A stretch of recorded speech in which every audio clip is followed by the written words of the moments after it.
Comme je cherche la protection de Dieu contre le Satan, le lapidé, de par le nom de Dieu, tout clément et tout plein de miséricorde, que la paix soit sous. Excusez-moi, je refais cette vidéo 3 fois, parce qu'à chaque fois j'ai des appels qu'on dit indésirables, des publicités. Donc, comme vous voyez là, il y a des livres derrière, mais ces livres sont faits pour le projet culturel musulman universel et pas pour moi personnellement, mais ils m'aident à faire les vidéos que vous voyez. Vous voyez le résultat des livres, ça permet à faire ceci sur un sujet que nous allons aborder, Inch'Allah. Donc, aider le projet culturel musulman universel qui a besoin de vos dons généreux et fraternels, vous messieurs et vous mesdames, bien sûr, qui êtes nombreux sur la chaîne TikTok. Mais vous, messieurs, vous êtes plus nombreux sur la chaîne YouTube. Je vous remercie tous, les uns comme les autres. Nous allons parler d'un personnage que beaucoup de personnes ne connaissent pas malheureusement ou ont peut-être oublié, qui est très important, qui montre que tous les califes n'étaient pas des gens mauvais. À part les 4 premiers califes que nous connaissons, ceux-là, les nobles, les bons, les guidés, c'est pour ça que ce calife est considéré pour certains comme le 4e, le 5e ou 6e calife, selon ce qu'on est sunnite ou chiite. Il s'agit de Omar ibn Abdelaziz ibn Marwan, qu'on dit Omar al-Thani, Omar II, est né à Médine en 680 et décédé en 720. Son père, Abdelaziz ibn Marwan, était gouverneur omeyyade d'Égypte, et sa mère, Layla bin Asim, était la petite fille du deuxième calife bien-aimé, Omar ibn Khattab, ce qui fait que Omar II était l'arrière-petit-fils de Omar ibn Khattab, le bien guidé. Donc, il était d'une lignée très respectée et sera considéré par les historiens d'un dirigeant sincère, honnête, respectueux du peuple, pour le différencier de certains autres dirigeants omeyyades qui ne méritaient peut-être pas ce titre.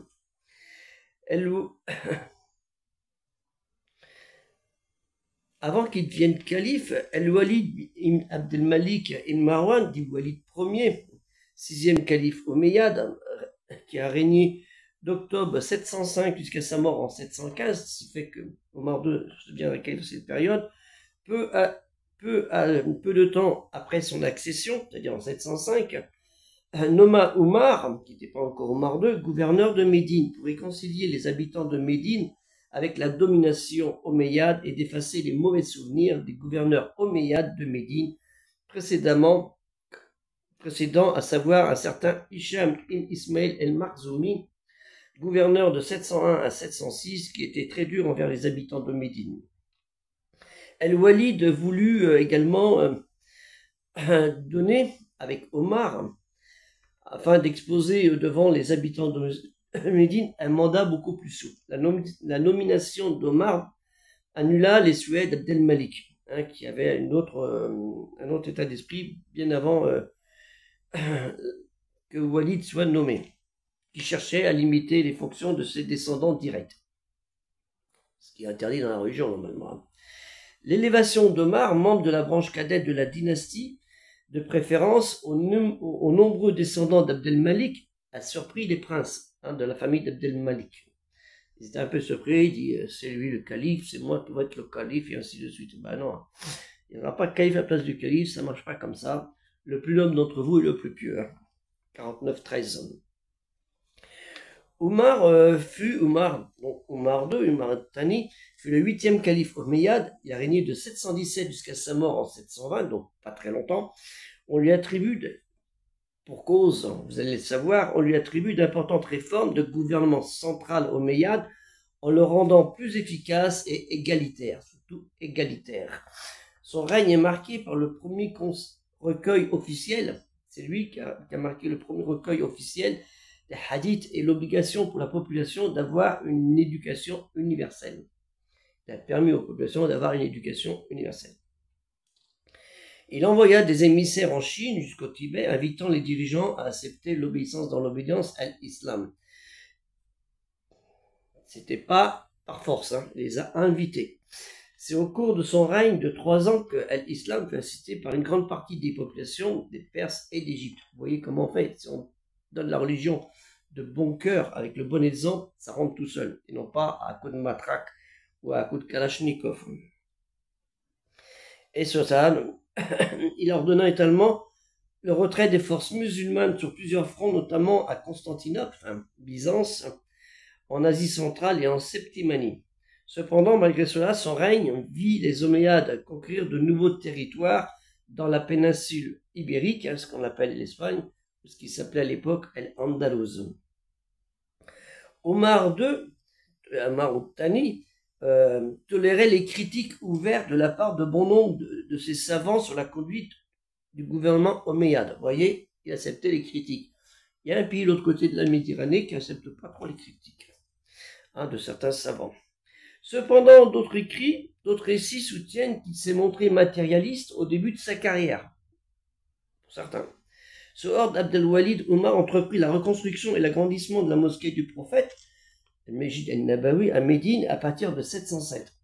Sous le règne généralement clément d'Omar II, Omar Thani, le Hedjaz, c'est-à-dire la barrière, devient un refuge pour les exilés politiques et religieux irakiens fuyant la persécution El-Hajjaj ibn Yusuf, qui était un peu dur celui-là. La réforme la plus importante d'Omar II, Omar Thani, fut l'instauration de l'égalité entre les Arabes et les Mawalis, les musulmans non arabes convertis dans la période des premiers califats. Dans Al-Qur'an, la révélation récitée, paroles de Dieu, kalimati Allah, et les hadiths, les propos du prophète Mohammed, il est utilisé dans de nombreux sens, ce mot-là, notamment celui de seigneur, gardien, fiduciaire, exemple. Maoula, pluriel mawali, dérivé de la racine wali, qui signifie être proche, avoir du pouvoir sur. Cela concernait principalement, pour ces mawalis, les troupes non arabes de l'armée musulmane qui n'avaient pas le droit aux mêmes choses à part de butin, de terre et de salaire que les soldats dits arabes. Cette politique s'appliquait également dans la société musulmane dans son ensemble. Les arabes avaient plus de droits que les autres. Alors que vous connaissez tous le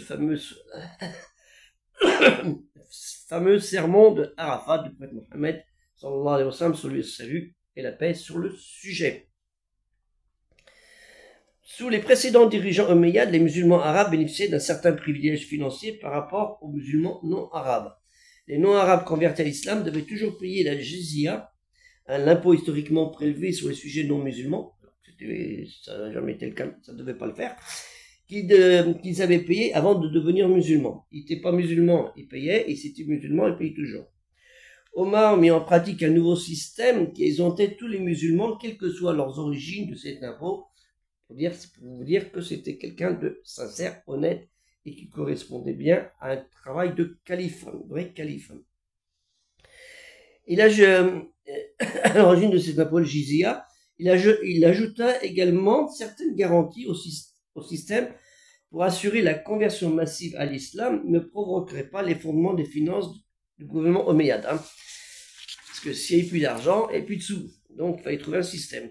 En vertu de nouvelles politiques fiscales, les mawalis convertis ne paieraient plus la jizya ni aucun autre impôt, celle qu'on appelle les impôts dhimmi, les prélevés sur les non-musulmans, juifs, chrétiens et zoroastriens en particulier. Mais après la conversion, leur terre deviendrait la propriété de leur village et resterait donc soumise au taux plein de l'impôt, s'appelle l'impôt foncier individuel, le haraj, sur les terres agricoles et leurs produits. Quelle que soit la religion, des propriétaires développés sous la loi musulmane. Donc, tu es musulman, tu payes comme les autres. Quiconque accepte l'islam, qu'il soit juif, chrétien ou zoroastrien, parmi ceux qui sont actuellement assujettis aux impôts et qui se sont joints au corps des musulmans dans la demeure, abandonne la demeure dans laquelle ils se trouvaient auparavant, aura les mêmes droits et devoirs qu'eux, ils seront obligés de s'associer à lui et de les traiter comme l'un des leurs. Vous voyez, on devait se respecter, quelle soit l'origine du monde qu'on est les musulmans. On ne regarde pas ta race, comme on dit.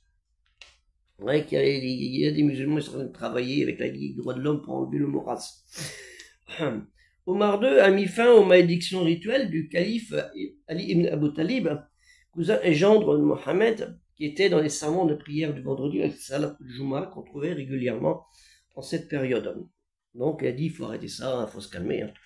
On attribue à Omar II le mérite d'avoir commandé la première collection officielle de hadith, les paroles et les actions attribuées au prophète Mohammed, sallallahu alayhi wa sallam, sur lui salut la paix, craignant qu'une partie de ces hadiths ne soit perdue.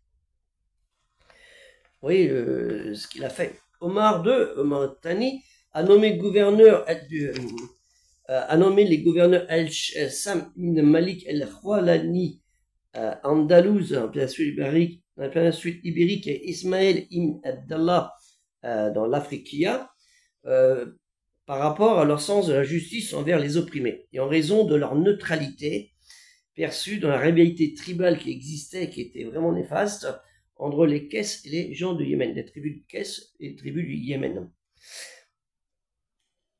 Omar Thani était souvent considéré comme un pacifique ou enclin aux guerres de conquête surtout, sachant bien qu'elles étaient menées non pas pour Dieu, mais pour le butin. Vous voyez, on ne fait pas la guerre pour prendre du butin, on fait une guerre pour se défendre. Vous voyez, c'est malheureux, mais ça n'a pas l'air de suivre actuellement pour certains. C'est pas encore rentré dans la tête. Mais sa lassitude face à la guerre et ses inquiétudes concernaient la diminution des fonds du trésor califat. C'était un homme très pieux qui gouvernait comme un vrai musulman, en opposition singulière aux autres califes omeyyades qui étaient généralement considérés comme des usurpateurs impies, des tyrans. Il fut considéré comme un calife authentique, tandis que les autres omeyyades étaient considérés plutôt comme des rois. Ça faisait considérer comme des rois. Alors, vous voyez bien, le prophète Mohammed sallallahu alayhi wa sallam a refusé d'être considéré comme un roi, comme les autres califes. Et celui qui a commencé à accepter ça, c'est Muawiyah Ier et sa dynastie. Selon certains érudits sunnistes, Omar Thani était considéré par beaucoup comme le premier moujahid, une personne qui apparaît au tournant de chaque siècle du calendrier musulman pour revitaliser l'islam, l'obéissance dans l'obédience à Dieu seul, considéré comme le plus grand musulman d'un siècle.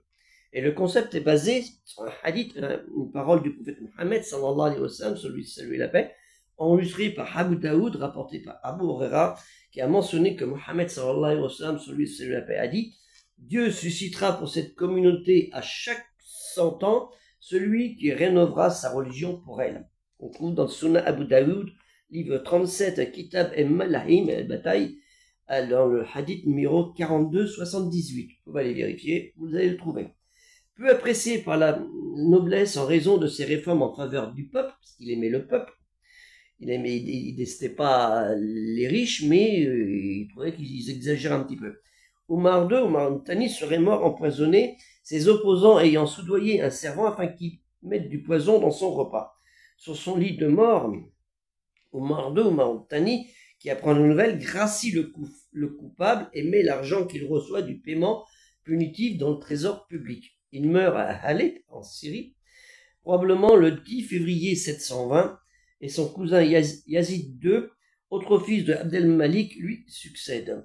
Il était considéré par les sunnites comme le 5e calife bien guidé, ou par les chiites, le 6e calife vertueux de l'islam. Et assez curieusement, il serait enterré dans une église, en Syrie. Vous voyez, les califes qui sont enterrés dans les églises, il y a sa sépulture.